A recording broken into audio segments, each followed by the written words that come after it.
Air इंडियाचं विमान अहमदाबादमध्ये कोसळलं। हे विमान अहमदाबादहून लंडनला जाण्यासाठी निघालेलं होतं। या विमानामधून 242 व्यक्ती प्रवास करत होते। त्यापैकी 169 प्रवासी हे भारतीय होते, तर 61 विदेशी प्रवासी होते। हे विमान अहमदाबादमधील मेघानीनगर परिसरामध्ये पडलं। विमान कोसळल्यानंतर मोठी आग लागली। या दुर्घटनेनंतर विमान कंपन्यांच्या शेअर मार्केट स्टॉक्समध्ये मोठी घसरण दिसून आली। विमान 825 फूट उंचीवर असताना पायलटचं विमानावरील नियंत्रण सुटलं आणि हा अपघात घडला। लंडन हा लांबचा पल्ला असल्यामुळे विमानामध्ये जास्तीचं इंधन भरण्यात आलेलं होतं, ज्यामुळे विमान कोसळताच त्याचा स्फोट झाला आणि ही दुर्घटना घडली। या अगोदर 2010 मध्ये मंगरुळ येथे विमानाचा अपघात झाला होता, ज्यामध्ये 167 पैकी 158 प्रवाशांचा मृत्यू झाला होता।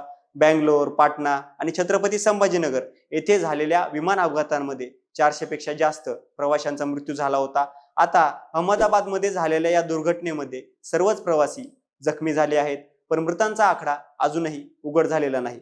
मोठमोठे सेलिब्रिटी आणि राजकीय नेते यांनी या दुर्घटनेवरती शोक व्यक्त केला आहे, दुःख व्यक्त केलंय। या दुर्घटनेमुळे देशाचे मोठे नुकसान झाले आहे। असो, तुम्हाला या दुर्घटनेबद्दल काय वाटतं हे कमेंट करून नक्की कळवा आणि पाहत राहा महाराष्ट्र कट्टा।